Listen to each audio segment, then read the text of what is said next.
থাকুক না কেন, যদি বলে দপ্তরে নেই, যেখানেই বলে না কেন সেখানে গিয়ে দেখা করবো। এইটা আমি চেষ্টা করতে পারি আপনাদের। আর সাথে এটা অনুরোধ করবো, তাহলে আজকে আপনাদের এই ধর্ণামঞ্চটা তুলে দিতে হবে। কেন হচ্ছে আমি যখন আসছিলাম, আমি একজনকে ফোন করলাম, আপনাদের মধ্যে নাকি আপনার এক সব যোদ্ধা নাকি অসুস্থ হয়ে গেছে। তাহলে আপনারা যদি এতদিন অসুস্থ হয়ে যান, তাহলে লড়াইটা করবেন। আমি আবারও বলছি, লড়ে নিতে হবে, কেউ একটা ইঞ্চি জায়গা ছাড়বে না। ওই জন্য কি বললাম, আমি 1 তারিখে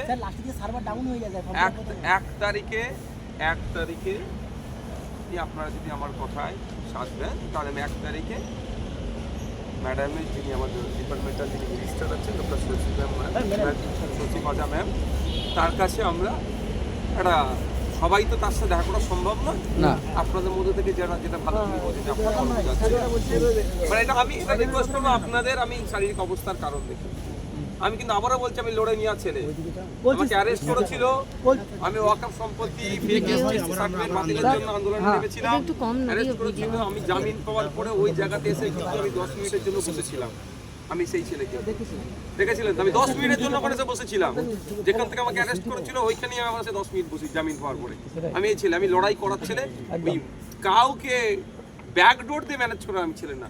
কিন্তু আজকে আমি আপনাদেরকে এখানে বলছি যে মাথার উপরে কিছুই নেই, দরকার লাগলে এখানে বসতে হবে, এখানেই বসবো, সেই প্রিপারেশন নিয়ে বসবো, মাথার উপরে ছাদ লাগিয়ে কোর্ট থেকে দরকার হলে অর্ডার বার করে নিয়ে এসে বসবো, সে প্রস্তুতি নেই। কিন্তু এখন শরীর অসুস্থ হয়ে গেলে এখন ওয়েদার চেঞ্জ হচ্ছে, তাহলে আপনাদের সামনে ইন্টারভিউ বলছি স্যার, প্রিপারেশন কিভাবে? আপনি সোমবার দেখা করে বলেন, এবার শশী ম্যাডাম যদি বলে আমাকে দিন 7 সময় দেন, আমি আপনাকে কি বললাম, সোমবারটাই থাকবে, সোমবার ফিক্স বলে না। যদি শশী ম্যাম না দেখা করতে চান, তখন এসে আপনাদের সাথে আমি এখানে মাথায় দরকার হলে ছাদের ব্যবস্থা করে হোক, আর মাথায় তখন একটা করে ছাতা নিয়েছে যাতে ওষুধ না পড়ে, আমি বসবো এসে।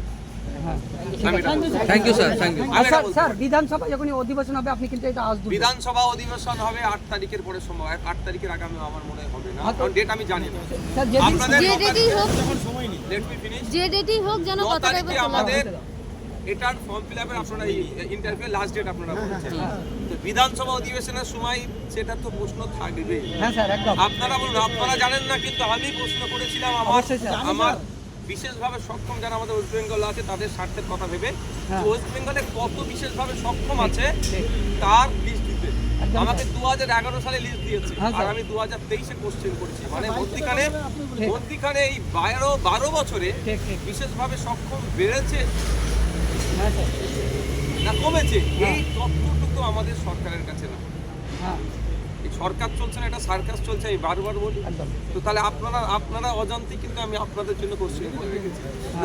অ্যাসেম্বলি হাউসের তোলাটা আমার কাছে কিছু ব্যাপার নয়, আমি এটাকে আমার কাছে ছোট মনে করি, কারণ আপনাদের ভোটে আমি নির্বাচিত হয়েছি, ভাঙড়েও আমার বিশেষভাবে সক্ষম মানুষ আছে, তাদের ভোটে নির্বাচিত হয়েছে, তো আমি সেগুলো তুলবো। এটা নিয়ে এখানে আমাকে দ্বিতীয়বার বলতে আপনাদের লাগবে না আশা করছি, ঠিক আছে? কিন্তু এখন তো অ্যাসেম্বলি হচ্ছে না, না স্যার, না, এখন তো আপনার ঠিক আমাদের চাই, ইমিডিয়েট চাই, এখন ইমিডিয়েট চাই। আমি আজকে রাত্রে বা কালকের মধ্যে ম্যামের সাথে আমি কন্ট্যাক্ট করবো, অফিসিয়ালি আমি যোগাযোগ করবো, এবং সোমবারে আসছি সেটা করবো। তার যিনি পিএ আছেন তার সাথে দরকার লাগলে ম্যামের সাথে সরাসরি যোগাযোগ করবো, তিনি তো আমাদের রাজ্যের মুখ্যমন্ত্রী, এই রাজ্যে তিনি একজন মন্ত্রী, আমি একজন বিধায়ক, তার সাথে যোগাযোগ করাটা রাজনীতিক কিছু অসুবিধা নয় আমি মনে করি না। আপনাদের জন্য যোগাযোগ করছি, ব্যক্তিগত স্বার্থের জন্য না। তো উনি দেবেন, সোমবারে কথা বলবো আমরা, তাহলে সময় বেশি নেই। স্যার